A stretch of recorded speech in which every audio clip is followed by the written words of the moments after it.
Questo è Caverna di Platone. Questo è Sì, è lui. Questo è Caverna Rewind.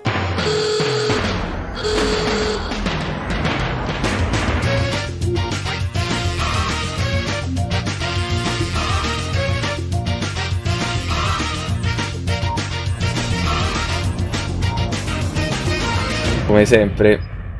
Poi la trasformazione di Goku in Super Saiyan, la prima volta, è la storia dei manga, perché aveva appena perso Krillin, il suo amico di una vita, senza che le sfere del drago potessero riportarlo in vita. E lì sì che odiamo Freezer, lì la rabbia lo fa trasformare. O Gohan che raggiunge il Super Saiyan 2, dopo aver visto suo padre e i suoi amici che vengono maltrattati da Cell. Non è vero, non è vero, non è vero, non è vero, non è vero, non è vero! Diventa Super Saiyan perché vede morire di fronte ai suoi occhi C16. Non è vero! Suo padre, Junior, ovviamente, non Goku, e lo vedi là che piange, si trasforma in Super Saiyan di secondo livello con la lacrima. E poi basta, tutte le altre trasformazioni hanno perso buona parte del pathos. Oppure te le presentano come le hanno sbloccate fuori scena. Il Super Saiyan God è un esempio del primo caso, senza pathos, in cui vari Super Saiyan infondono il loro potere. Ripeto, va bene, perché? Perché tu lo sai come finisce Dragon Ball. Lo capisco che è una trappola narrativa, lo capiamo tutti, perché non andavano raccontate queste storie nei 10 anni che separano la sconfitta di Majin Buu all'allenamento con Ub. Lo sappiamo tutti quanti, ma mo che c'amma fa, mo esiste, e siccome esiste, contestualizziamolo, ed è ovvio che non ci sia tutto questo pathos, perché? Perché lo sai che alla fine loro sono tutti vivi, lo sai che non sono battaglie che veramente mettono a rischio l'intera esistenza, lo sai, e se non lo sai perché sei un coglione! Goku, che ok, può essere interessante come cosa, ma si vedono costretti a usare anche il Super Saiyan che è nell'utero di Videl. Quindi fanno conto che non è ancora nata Pan e già è... Non è Super Saiyan nell'utero di Videl, è il sangue Saiyan dentro l'utero di Videl. È il feto di Pan, lo so che fa ridere questa cosa. È il feto di Pan che, essendo in parte Saiyan, aiuta nella trasformazione. Lo so che visivamente nella serie, non nel film non succede questa cosa così, non si vede questa aura gialla. E tra l'altro nel film sono tutti Super Saiyan, anche Goku, che ha più senso. Diciamo, usano l'energia dei Saiyan. Oddio, forse ha senso che sia Super Saiyan pure Pan. Non lo so, è un casino. Vabbè, comunque è una cosa tematica, ti fa vedere che ci sta questa creaturina che in parte è Saiyan e aiuta effettivamente nella elevazione di suo nonno da mortale a Dio. Guarda come... E questo che cos'è? Che cos'è? Questo che cos'è? Vai giù, è un easter egg a Dragon Ball GT e diciamoci la verità, no? Pan con le lacrime, Goku scimmione lecca la lacrima e diventa Super Saiyan 4, no? E chiaramente un easter egg, chi lo Toriyama è un bastardo, e che Toriyama dice sempre, no, GT munnezza, GT schifo, qua, e poi ruba sempre da GT, diciamoci la verità, l'ha fatto pure con Dragon Ball Daima. Vabbè, Nakatsuru, questo Super Saiyan 4 l'hai inventato tu, sì. Bravo, dammi un po' che causa. Sacci come si deve fare un Super Saiyan 4. E ha fatto uguale, con le braccia grosse. Un grande Toriyama, veramente il più forte. Numero 1. Mo migliorato, impreziosito. Prima OCS, ora migliorato, impreziosito. È una Super Saiyan. Mentre molte altre trasformazioni, tipo il Super Saiyan 3, o il Super Saiyan God Super Saiyan, il Super Saiyan Blue, mettiamola così, vengono mostrate dicendo, ah guarda, anche questa nuova trasformazione, figa no? Videl gravida di un Super Saiyan. Da capire che ormai il Super Saiyan, che doveva essere questa cosa leggendaria, potentissima, millenaria, solo il Saiyan giusto poteva raggiungerla, dopo molti allenamenti, molto dolore, niente, un feto l'ha già raggiunta. Ma non solo Pan che non è ancora nata, che vabbè, quello è lo stato più ridicolo delle cose, ma pure Trunks e Goten, marmocchi che non sanno cosa sia il dolore patito da Gohan. Sono ugualmente Super Saiyan senza sforzo, e Vegeta giustamente ci resta, ma che cazzo sto vedendo? Io me la sono spiegata, in un modo, ma spiegazione mia, non del manga, Sentiamo. che diventare Super Saiyan modifica la tua genetica. Quindi i figli di Super Saiyan potranno diventare Super Saiyan molto più facilmente. Toriyama purtroppo l'ha dato una spiegazione genetica. Qui non ha ragione di niente. Real House, l'unica cosa in cui tu hai ragione è quando ti caghi addosso, lì hai ragione. Toriyama l'ha data la spiegazione genetica ed è una grande cacata. Ha spiegato praticamente che quando i Saiyan nascono in un periodo di pace hanno più cellule S che gli permette di diventare Super Saiyan, quando invece devono combattere tanto hanno meno cellule S, quindi l'unica cosa che permetterebbe ai Saiyan di diventare più forti e più potenti si sviluppa solo quando non serve. Toriyama, il re delle gag, perché secondo lui questa cosa fa ridere, capito? No? Perché tu, leggendo questa intervista, devi fare che simpaticone Toriyama, ma veramente il più grande, il re dei gag manga. No, ti incazzi e basta, perché ti incazzi. È ovvio che ti incazzi se senti una spiegazione del genere. Dici, questo è maestro? Questo è maestro come Real Hauser è maestro. Ma solo se i padri hanno già raggiunto lo stato di Super Saiyan. Quindi Gohan si è dovuto fare il culo, mentre suo fratello e sua Ecco perché Gohan è il più forte. Vedi, sangue misto e non fanno cazzo. No, pure lì hanno dato la spiegazione. Hai capito? No. Intanto Mazzica si è abbonata. Grazie Marti. Ciao tesoro, ben arrivata. No, fra, hanno dato la spiegazione in Dragon Ball Super, nel manga. Hanno detto, no, Gohan è il più forte che ti sei abbonato, sicuramente Gohan è forte, ti ringrazio Marti per aver reso Gohan la creatura più potente del multiverso di Dragon Ball. No, hanno spiegato che Gohan è forte, ed è così forte più degli altri, perché il suo è un dono speciale e unico che ha solo lui, perché è il figlio di Goku, palesemente. Non dicono questo, però dicono, gli dei dicono, lui ha un dono speciale. Ma che significa? Mi fanno incazzare. Non importa, si allena o non si allena. Lui è più forte di tutti, a prescindere, perché c'ha il dono. Ma che cazzo? Come la bambina in coma. C'ha un dono speciale. È un bambino. Gohan è un buon bambino speciale, diciamo la verità. Dono della raccomandazione. Gohan è un po' speciale, questo è vero su fatto. figlia no. Ma è una spiegazione che mi sono dato io, non è canonica all'interno dell'opera. Che poi Gohan, ok, questo è un problema che ho con una parte del fandom, non tanto con l'opera. Gohan è criticato perché ha smesso di allenarsi e non è più in forma, e si è messo a studiare. Ce l'hanno con lui per non essere più forte come prima. Ma questa è letteralmente una delle cose migliori di Dragon Ball. Gohan era un bambino non violento e desideroso di studiare. Sì, certo, però è anche vero che nel mondo di Dragon Ball, nell'ottica del mondo di Dragon Ball, i personaggi devono essere forti. Perché? Perché nel mondo di Dragon Ball tutte le questioni si risolvono ammazzate, certamente non con la scienza. Perciò ci si lamenta di Gohan, chiaramente. Perché? Perché la struttura stessa di come è scritto, come è fatto Dragon Ball, si basa sulle mazzate. Quindi se uno non riesce ad essere forte, diventa un problema. Perciò non è che uno si incazza e che dice no, Gohan, cosa hai fatto? Hai tradito!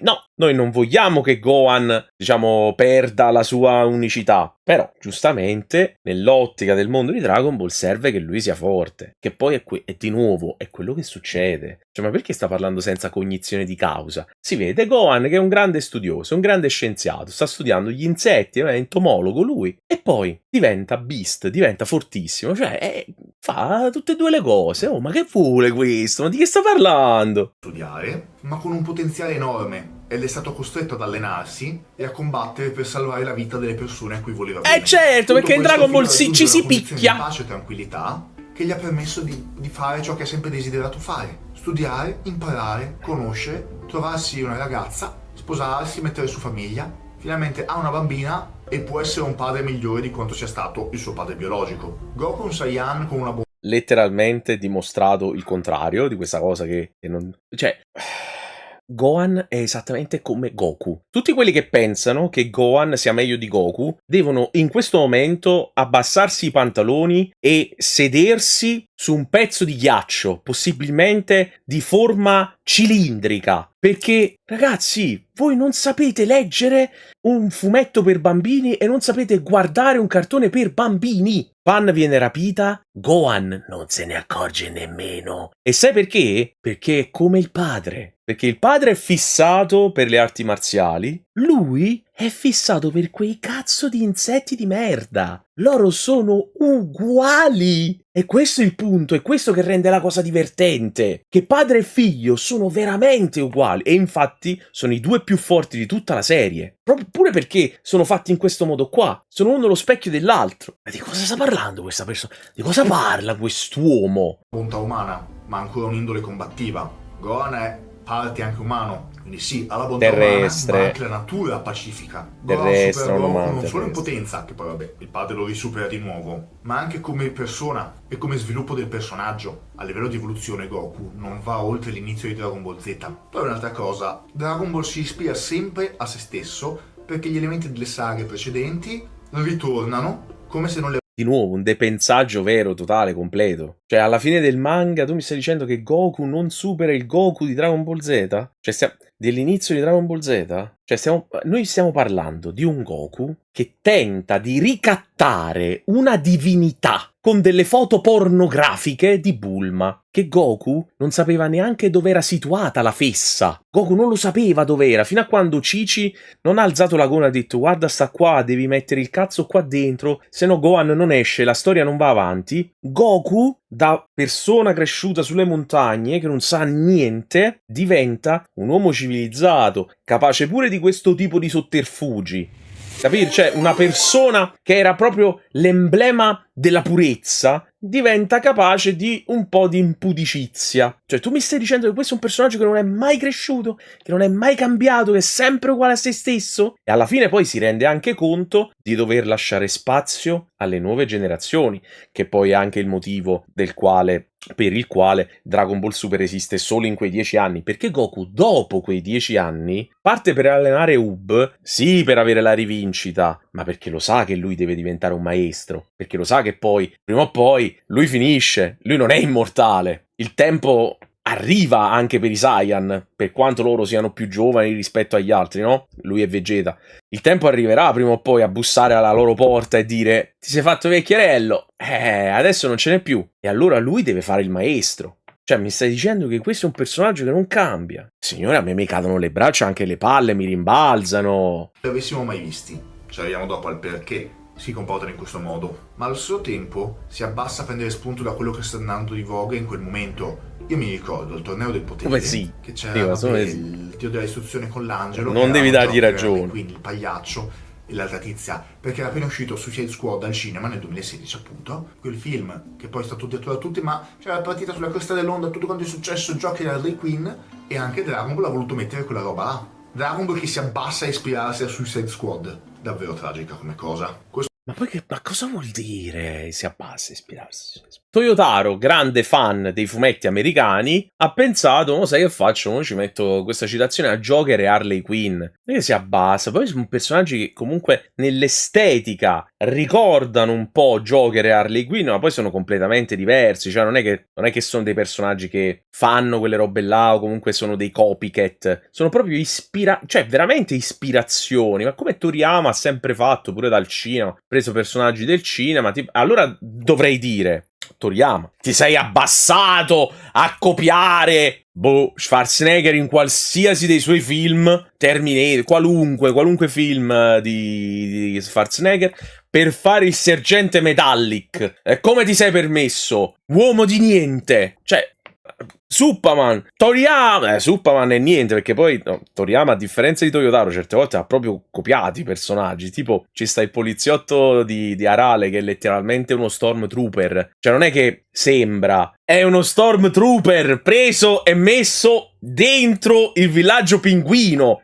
Superman può essere pure presa come una parodia, volendo, no? Spock pure. Cioè, se vogliamo proprio fare la punta al cazzo, Toriyama è stato peggio di Toyotaro. Questo era fuori copione, mi è venuto in mente adesso. Altro punto in cui l'opera poteva finire. Sbagliato, non fartele venire queste cose. Goku che si ritira, dopo essersi sacrificato, e lascia a Gohan e ai suoi amici il compito di proteggere l'umanità. Solo a Non ne Gohan. faccio una colpa al maestro Toriyama, pace all'anima sua, secondo me lui voleva effettivamente finire lì, ma la sua Ash ha detto no, tu ci appartieni, la tua anima è nostra, tu continuerai a lavorare fino alla morte. E poi faceva le cose e diceva no, non ci convince, cambia in corsa. Se una cosa viene rifiutata dai lettori anche solo in prima battuta, neanche il tempo di apprezzarli con no, non vogliamo una cosa di più, vogliamo una cosa di più, ma aspetta di vedere dove va. No, cambia tutto. E infatti la saga di Majin Buu inizia che Gohan è il protagonista, ma i lettori no, rivolevano Goku, non avevano voglia. Hai letto male le interviste recenti che hanno fatto a Kondo, Takeda e Torishima, perché hanno detto proprio questo, hanno detto che ogni volta che qualcosa cambiava in Dragon Ball non è perché i sondaggi dei lettori, la risposta dei lettori, no, Toriyama quando leggeva quelle cose le prendeva come una sfida chiaramente perché era molto competitivo, ma a Toriyama non gliene fregava un cazzo, l'unica cosa che lui voleva fare era assecondare se stesso. Infatti Dragon Ball è un casino, perché? Perché Toriyama una linea guida non ce l'aveva. Toriyama, se faceva una cosa e dopo un po' si rendeva conto che non gli piaceva, la cambiava. Infatti la saga di Great Saiyaman non è che ha smesso di farla perché il pubblico ha detto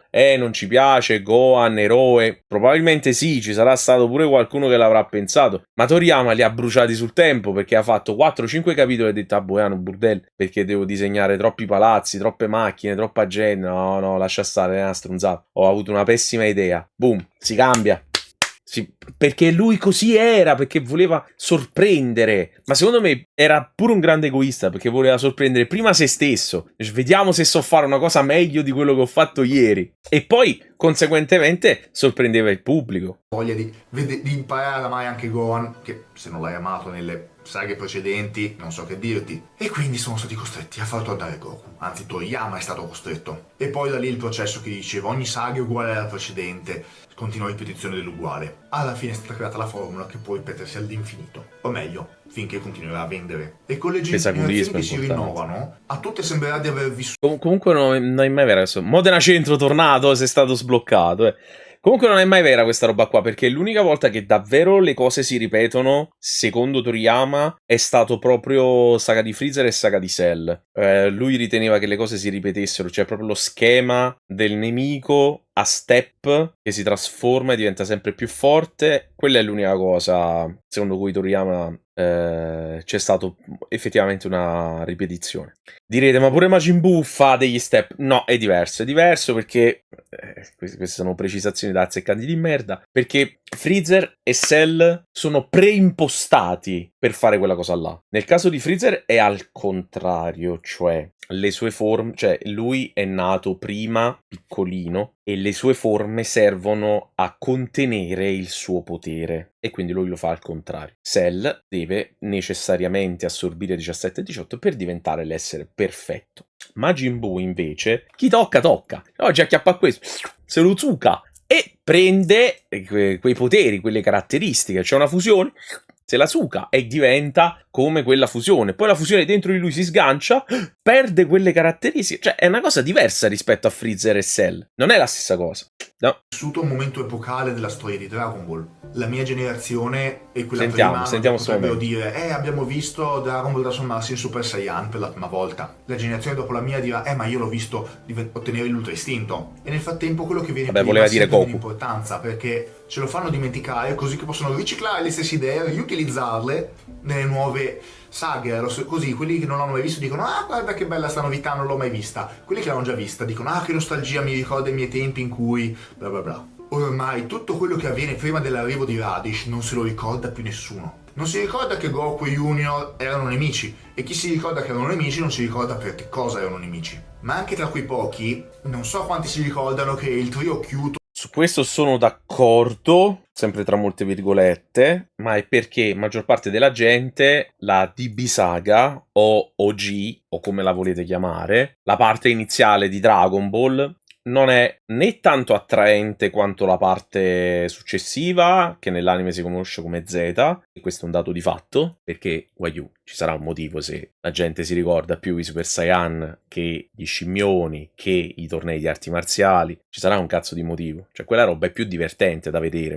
Adesso possiamo stare qua tutto il giorno a dire ma la parte fantasy di Dragon Ball, e anzi io per primo vi dico, per me è più interessante la prima serie, ma tu devi sucare questa sera, devi solo sucare. Io vi dico che l'inizio di Dragon Ball lo trovo veramente molto più toriyamesco. Perché? Perché è molto più divertente, è molto più comico, è molto più in linea con quello che Toriyama di solito raccontava, no? Personaggi comici, demenziali, eccetera. Stavo per dire la stessa cosa, ma io a te stasera ti tengo puntato, e allora devi sucare, Real Hauser, stasera devi sucare. Anche quando hai ragione sbagli. E quindi inevitabilmente la seconda parte, che diventa all'inizio una space opera, poi un po' horror, poi di nuovo magico, mistico, cose strane, divertenti, è attraente sicuramente, è attraente. Però perde quella che era la forza originale di Dragon Ball, cioè avere un protagonista che fa le faccette, le mosse, le pose. Sì, Goku torna a farle anche da adulto, non sempre, è un po' più contenuto. Goku anche da adulto comunque è uno che fa tante pose, effettivamente pure la danza Metamor serve a Toriyama un po' come scusa per fare in modo che Goku torni a fare quelle mossette del cazzo che a lui piacevano. Goku è un uomo adulto che fa delle pose senza senso, stupide, anche Gohan è un uomo adulto che fa tutte quelle pose, la Great Saiyaman, perché piacciono a Toriyama. Questa è una caratteristica fondamentale che bisognerebbe analizzare, secondo me, guardare tutte i vari momenti di Dragon Ball in cui i personaggi fanno delle pose. Anche Vegeta, a un certo punto l'ha fatto fare anche a Vegeta quando balla per il bingo, no?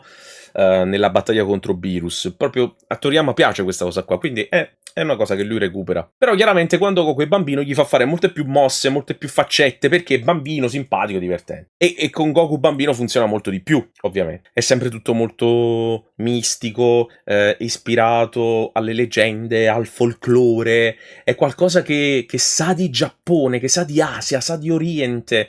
Dopo Dragon Ball vi posso dire una cosa, non sa più di un cazzo. Sa di Dragon Ball. È come quando dici di che sa questo hamburger, sa di hamburger. La prima parte di Dragon Ball sa di tante cose che dici guarda, ma sa soprattutto di Toriyama. Dici guarda sto Toriyama quante cose ha rubacchiato, ha messo, sa, un po' di Star Wars ha messo qua, e un po' di mistico e l'ha messo qua, un po' il fantasy, un po' le creature, un po' Sayuki, e un po' un altro film che ha Schwarzenegger, certo, un po' Schwarzenegger ha preso, l'ha messo qua, e poi le sue cose, e poi fa ridere, fa questo, fa quello. Cioè, invece tutta la parte Z è veramente molto simile a se stessa. Io credo che Toriyama questa cosa l'abbia sentita, cioè si sia reso conto che stava raccontando sempre la stessa cosa e si sia scocciato. E tu perché non ti sei scocciato di Dragon Ball? Che ne devi parlare, devi fare 26 minuti di un video dove ti lamenti del nulla. Comunque, tralasciando che magari a noi non piace tantissimo la seconda parte, però alla gente piace un botto, ragazzi. Mi tocca lavorare e fare un paio di reel da questa reaction. Vedi? Devi lavorare.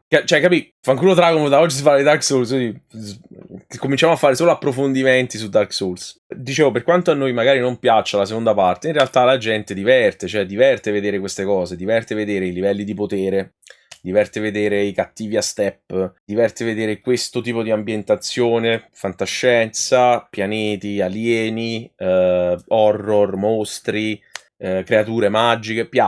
Piace pure a noi, che ci piace pure il vecchio Dragon Ball, voglio dire. Se ti piace l'inizio è abbastanza ovvio che ti piaccia pure il centro, pure la fine, no? Meno che non sei proprio integralista 100% e dici no, Dragon Ball è solo l'inizio, poi basta, poi niente deve esistere. Mi sembra un po' senza senso sta cosa, però ci sarà qualcuno che è così. Ma per quanto sia bella la prima parte con tutte queste cose che stiamo dicendo, alla fine se pensi a Dragon Ball non pensi a quello. Se pensi a Dragon Ball pensi ai Super Saiyan, ai combattimenti con le sfere di energia, capito? Non pensi all'inizio, non pensi al fantasy, non pensi al comico. Cioè, se pensi a Dragon Ball, la prima cosa che ti viene da pensare non è che è comico, però Dragon Ball è comico. Goku fa tutte quelle cazzo di mosse, cioè fa ridere. Ma Dragon Ball è diventata una cosa che non fa più ridere, è in contrasto con se stesso. Perché? Perché cambia sempre. E forse Toriyama ha perso un po' il grip del divertimento, perché magari non ci riesce a stare dietro come puoi farlo con dei personaggi bambini. Quando li fai crescere è difficile riuscire a fargli fare sempre le stesse stronzate. Sembra fuori luogo, sarà sembrato fuori luogo anche a lui, no? È andata così. E soprattutto, nelle varie repliche del cartone animato, la prima parte non è che venisse privilegiata chissà quanto,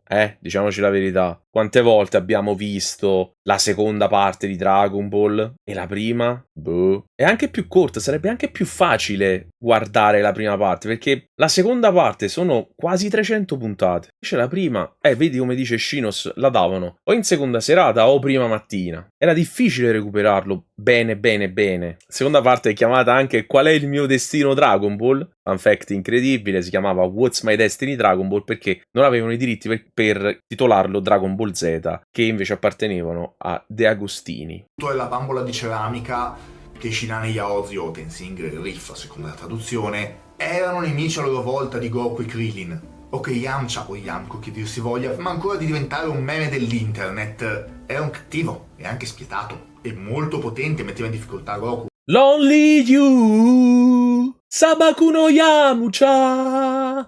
Poi magari mentre si ricorda la saga degli androidi dici: ma lo sai che il dottor Gelo che ha creato gli androidi era nel fiocco rosso? E che cos'è questo fiocco rosso? Ah boh, non che Tenzing, Riff, Yamcha abbiano una qualche importanza ormai nelle storie, sono lì sullo sfondo perché giusto così è bello tenerli lì e vendere ancora un po' di action figures. Vabbè, Yamcha non fa niente, diciamoci la verità. Se lo fa nei videogiochi. Però Krillin ancora abbastanza importante come personaggio. Fa attivamente delle cose nei cartoni, nel fumetto. Per quanto, diciamo, poco importante, però fa qualcosa di attivo.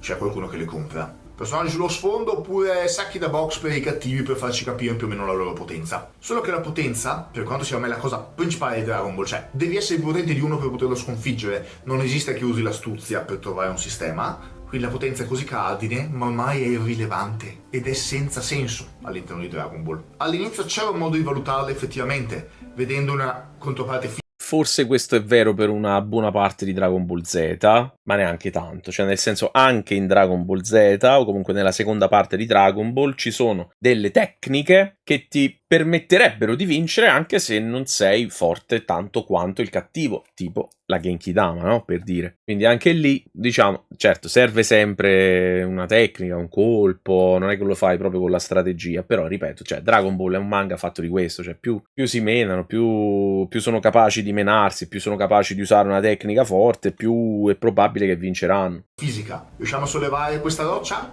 Ok, capiamo quanto è potente effettivamente. In base alle azioni che compiono capiamo quanto sono forti. Gli ultimi riferimenti effettivi che avevamo erano il maestro Muten e Junior che distruggevano la luna. Ma poi abbiamo avuto Freezer, che nella sua forma base, senza riscaldamento, rilassato, senza neanche troppa sbatta, alza un dito e distrugge l'intero pianeta Vegeta. Sì, perché di solito noi vediamo Piccolo fare il riscaldamento, sta sempre così. Di solito vediamo Muten fare il riscaldamento. Qualche volta Muten forse lo fa ogni tanto, poi diventa gigante e spara.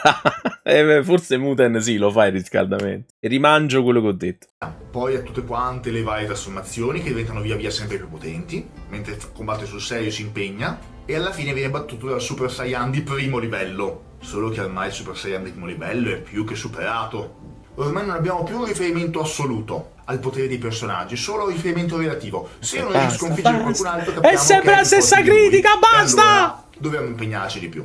Tu ti devi impegnare di più a fare delle critiche serie. Tutti quanti. Allo stesso tempo gli allenamenti non ci vengono quasi più mostrati. Perché chi sta dietro Dragon Ball, ormai che Toriyama è morto, Toyotaro non so cosa stia facendo, non so chi ci sia dietro ormai, non sa neanche più come far allenare questi personaggi. Sono ormai delle divinità. Almeno all'inizio c'era tutta la parte con Goku e Krillin che portano il latte, che fanno vari esercizi, quello dove lancia il sasso nel bosco, devono recuperarlo. Cioè si vede letteralmente Goku, Vegeta e Broly che si allenano con Beerus, con Whis, si allenano tra di loro. Cioè, letteralmente fanno sempre questo. Cosa cambia? Sono diventate delle divinità. Poi non è che il loro status è sempre quello di divinità. Possono accedere a una camera del potere divina, sicuramente. E ci sono anche dei mortali che talvolta sono forti tanto quanto le divinità, lo abbiamo visto. Vabbè, tralasciando la trasformazione di Vegito Blu, perché Vegito Blu chiaramente è a livello di una divinità, divinità perché usa il ki divino. Però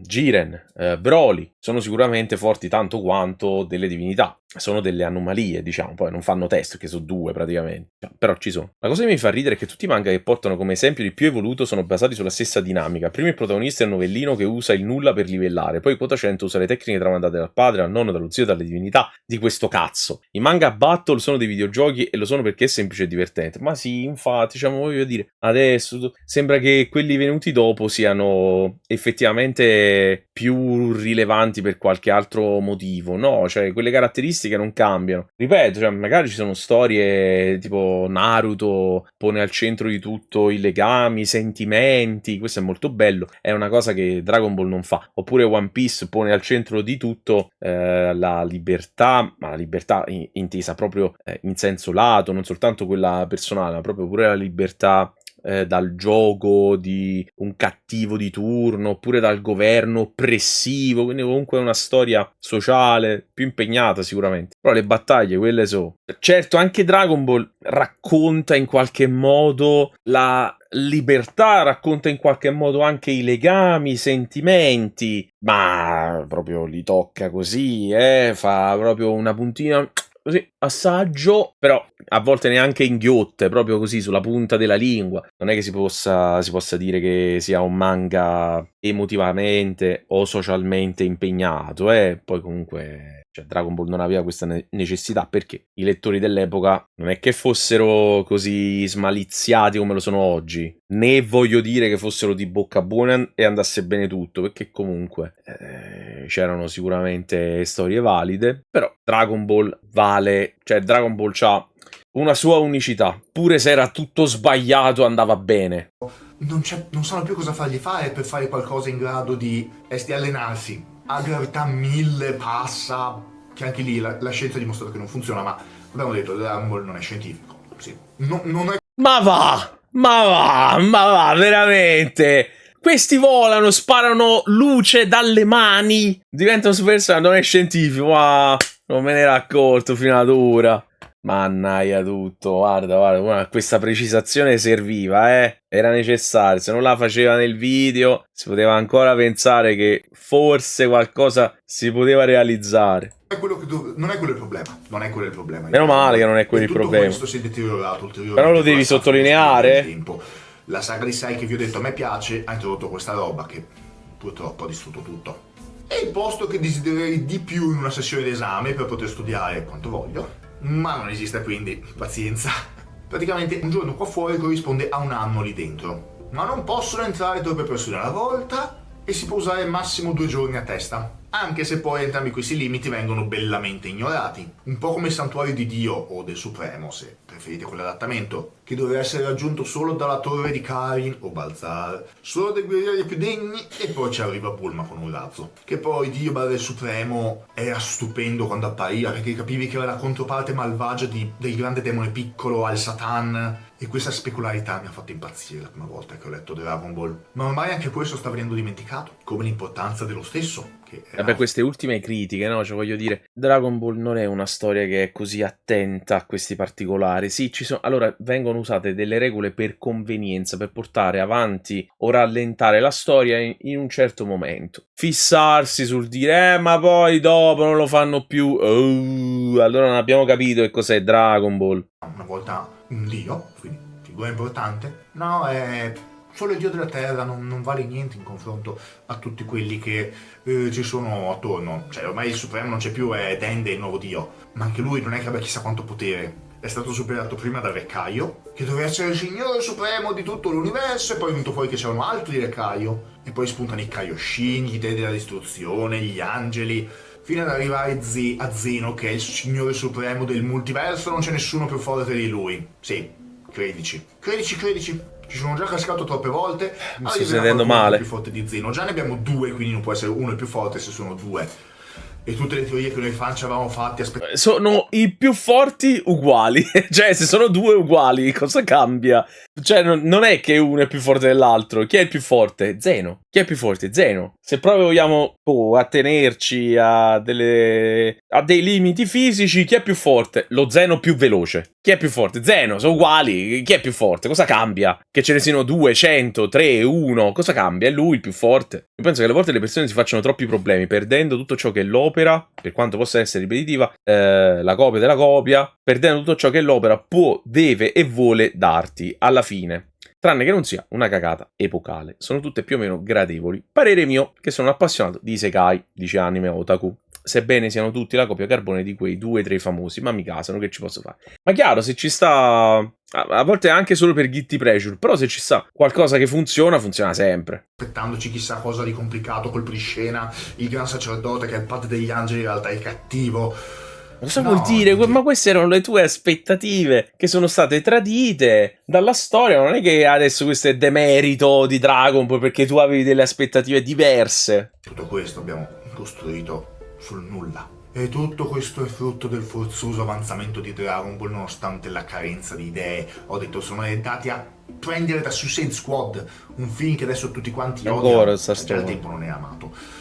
Non importa la carenza di creatività, non importa se lo stesso autore è morto, si continua a mungere la mucca, ormai non esce più latte, esce sangue dalle mammelle, ma bisogna continuare a farlo. I vecchi grideranno che schifo, ai miei tempi era molto meglio, ma così facendo gli farà pubblicità, mentre i nuovi che non hanno visto quello precedente diranno ah che bella e innovativa questa cosa, non l'ho mai vista. Anche perché il target di Dragon Ball, non nascondiamolo, sono i bambini. Forse lo sono sempre stati, ma di sicuro ormai è evidente che lo Senza siano. forze. Hanno tolto praticamente tutto il sangue. Le trame sono sempre più piatte, non ci sono più momenti di nudità. E quello è anche meglio perché a volte era un po' disturbante. Per le trame piatte ci scordiamo dei viaggi nel tempo incasinati. Immagina voler pretendere bambini nudi nel 2025. Immagina. Da Dragon Ball. Non sto dicendo che lui lo stia facendo, però dico in generale, immagina pretendere questa cosa. Non è Made in Abyss sta roba qua, è Dragon Ball. E soprattutto c'è un contesto, il tempo cambia le cose, il modo in cui percepiamo le cose. Ovvio che negli anni '80 era un po' più facile sta roba qua, perché? Perché si faceva, lo facevano tutti. Erano un po' più facili anche le rappresentazioni razziste, purtroppo. E infatti si è risolta anche questa cosa. Voglio dire, proprio lamentarsi del niente. Cioè, ma che lamento è questo? Non ci stanno più i personaggi nudi. Cioè, prima i bambini erano esposti a questo tipo di racconto, oggi non lo sono più e quindi non si fa più. È cambiata la sensibilità, è cambiata la società. Cioè, veramente dobbiamo chiedere sempre questa roba del passato. Ma poi voglio dire, mamma mia, cioè, internet è pieno di porno, di Dragon Ball. Cioè, adesso è proprio necessario avere i nuovi personaggi di Dragon Ball nudi nel Dragon Ball ufficiale. Ci sono i porno, dai. Vai su Hentai, scrivi Dragon Ball, a voglia, quanti ce ne so. Tipo della saga degli androidi e di Cell, che devo dire quello è uno dei migliori viaggi nel tempo che io conosca. Torna praticamente tutto. I personaggi regrediscono a uno stato infantile, sia esteticamente, basta vedere Dragon Ball Daima, ma anche intellettualmente. Goku, che era sempliciotto, diventa un idiota patentato. Goku non ha idea di cosa sia un bacio. Quando Trunks bacia Mai, Goku dice ma l'hai messo la bocca dentro la sua bocca, che schifo. E Vegeta appunto gli dice Kakarot, tu sei sposato, hai 2 figli, tuo figlio ha una figlia, sei nonno e non sai cos'è un bacio? Povera Kiki, davvero povera Kiki. L'azione è frenetica, no? Goku il più forte esegue solo il sesso. Baciare, questa cosa la fanno le femmine.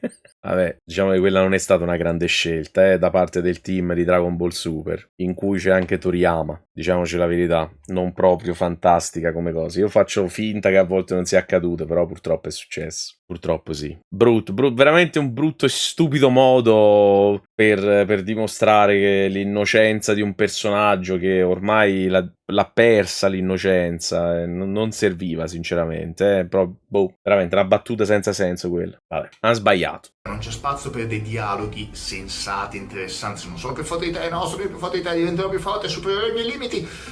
Sì, va, recuperate il mio video che ho fatto sui Griffin, dico molte di queste stesse cose anche per l'opera magna di Seth MacFarlane, anche se lì parliamo di una sitcom che ormai ha 26 anni. non di un manga che ne ha 41. Quindi forse è un po' più grave. Cavolo, adesso mi rendo conto che l'inizio del manga di Dragon Ball è più vicino alla mia nascita che a quella di mia madre, ma solo di un anno. Se era un anno prima, era più vicino alla nascita di mia madre che alla mia. Vabbè, il video si conclude così, gente. Vi ripeto, a me Dragon Ball piace, Grazie di averci dato queste informazioni anagrafiche. sommato, ma mi rendo conto dei suoi limiti e dei suoi problemi che sta vivendo. Quindi fatemi sapere la vostra nei commenti, cerchiamo di essere educati, forse mi sono un po' accalorato un po' in questo video, ma cercherò di rispondere in modo educato nei commenti. Mettete un mi piace se il video vi è piaciuto, un non mi piace se non vi è piaciuto, iscrivetevi al canale, attivate la campanellina. Link in descrizione se volete fare una donazione, oppure se volete comprare le mie candele o le cose che faccio su Vinted, se volete. Metterò questa collana qua, non è probabilmente Dragon Ball, ma credo che i colori, la palette, sia quella delle sfere del drago. Fa collane più belle di come fai i video. Anche qua sono appunto 4 puntini rossi che ho messo come la sfera a 4 stelle, che è la preferita di Goku. Nessuno si ricorderà mai più perché è una cosa che viene proprio all'inizio del manga. E quindi Lo sanno tutti. Pure quelli che fanno finta di non conoscere la prima parte di Dragon Ball lo sanno. Perché la sfera del drago a 4 stelle? Perché è quella del nonno di Goku. Queste cacate le sanno tutti. È nelle piccolezze che la gente si perde. Perché nelle grandi analogie che ci uniscono tutti, lì non troverai mai gli errori. Perché lo sanno tutti quanti. La sfera a 4 stelle è quella è famosa. Perché il nonno di Goku gliel'ha lasciata. Bla bla bla bla bla bla bla. Lo sanno tutti quanti perché è stata ripetuta all'infinito. Vai a domandare chi è il mostro Inoshikacho. E non parlo della configurazione del gruppo di Shikamaru in Naruto. Vai a domandare chi è il mostro che affrontano Tenshinhan e Chaozu. Vai a domandare nei filler di Dragon Ball. Lo sanno? Non lo sanno. Non lo sanno. È in quello che si perdono, non in queste cose qua. Vabbè, basta con questo video. Meno male che è finito. Mi sento stanco, proprio provato. Veramente tanto, giuro, tanto.